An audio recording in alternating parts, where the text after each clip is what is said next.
Hello. In this video we are going to review the main features of the Salesforce Commerce Cloud one-time password integration package. The SFCC one-time password integration package implements passwordless functionality into the Salesforce PWAKit, which includes modifications in both login and registering actions.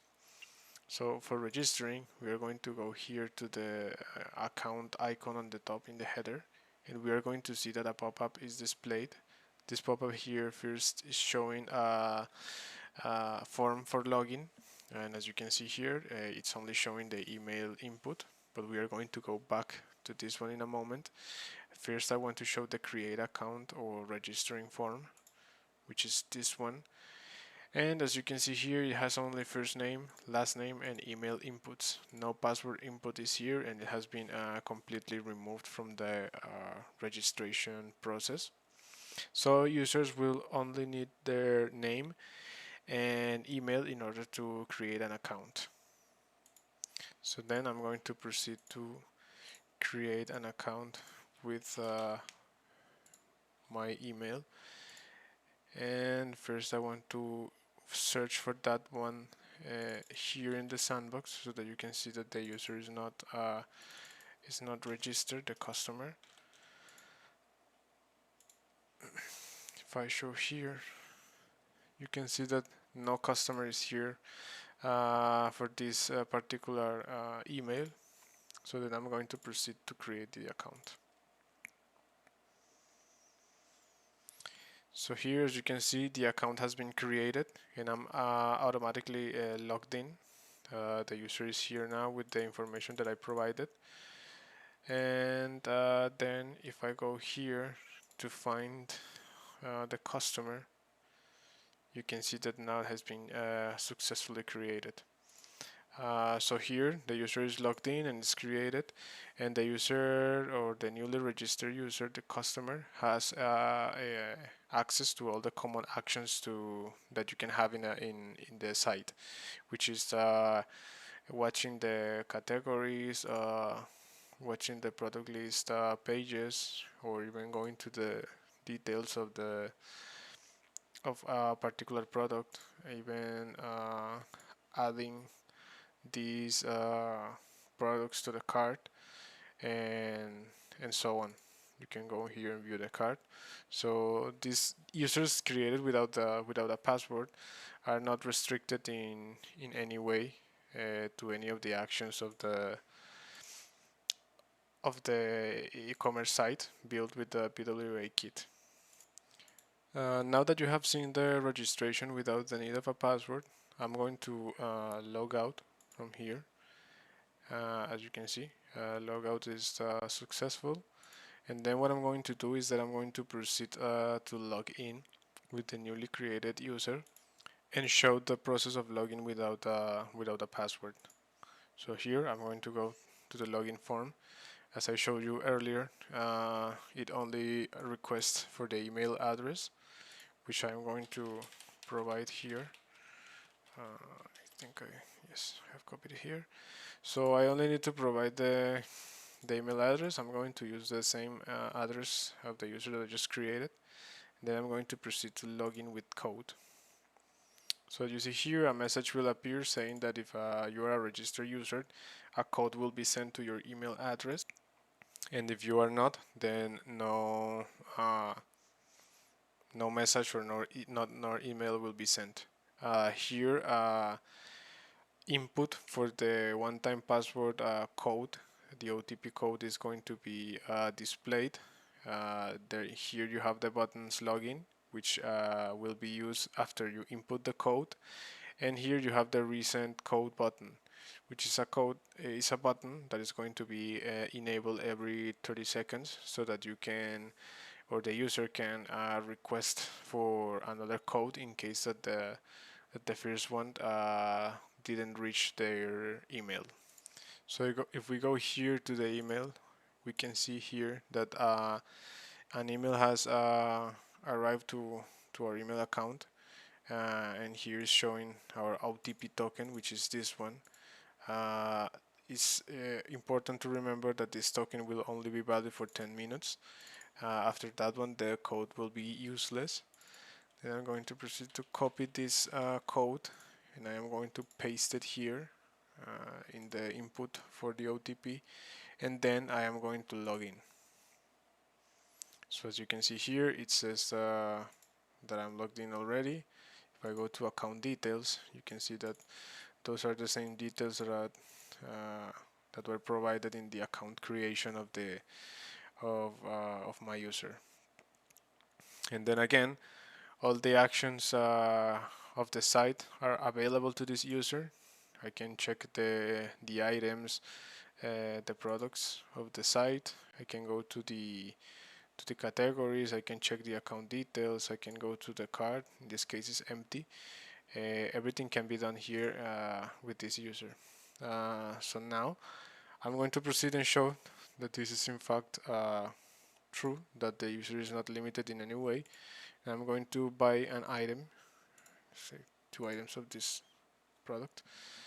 I'm going to go to the cart. You can see here that I can see the cart, and then I am going to proceed to checkout. So here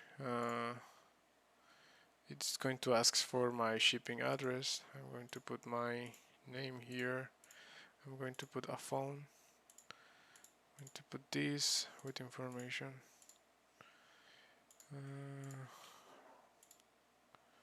I'm going to continue to the shipping method, continue to payment. Here I am going to just put some test card here.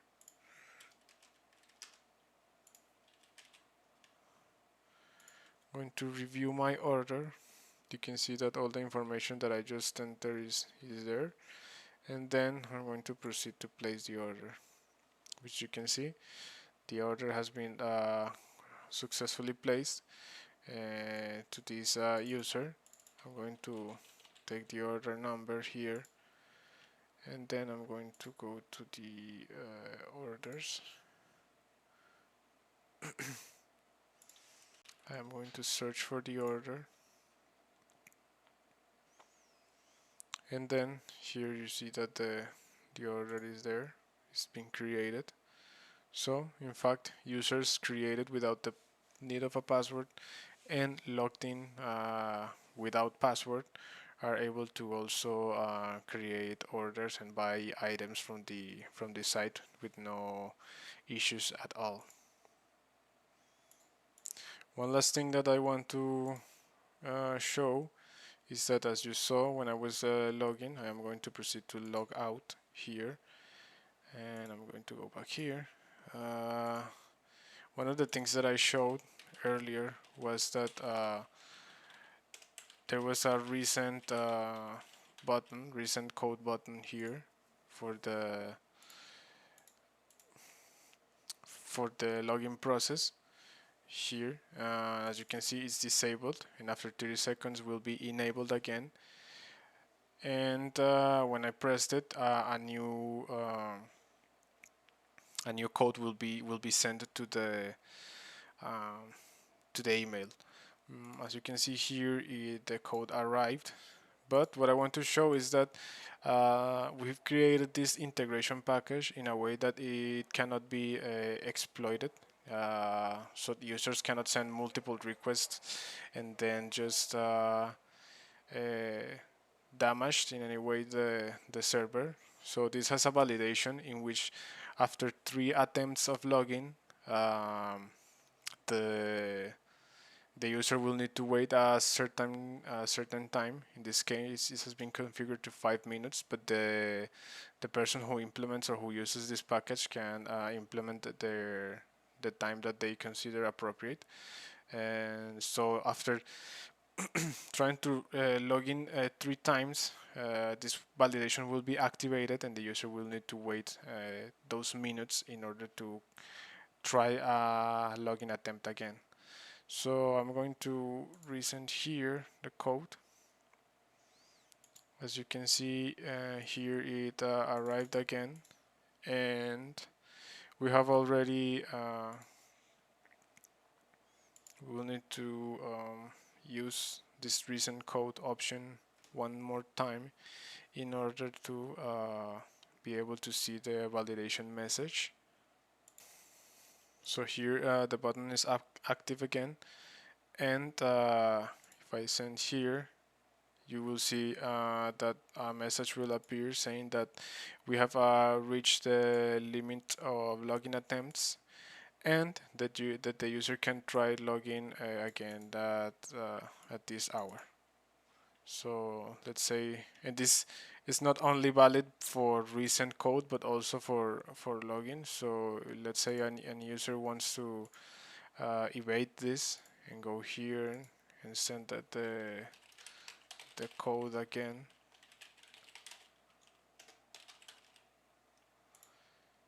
You will see here that the message will appear again, and user won't be able to log in after this hour. So users will need to wait, and after this time they will be able to log in again. In this case, the view will be forwarded to this time, so that you can see that the validation is properly working. Okay, so now the time limit is up. As you can see, it's 16:30:49 seconds. Here is already 16:31. So then I'm going to try to log in again with the same email. As you can see here, it's now available. A new code should be sent here. Just need to wait a little bit. If it's not sent, then we can just use the recent code button again. So here in this case, the code didn't arrive. Maybe something happened back in the server, but then I can just go ahead and resend the code, and it should be arriving here. It's this one,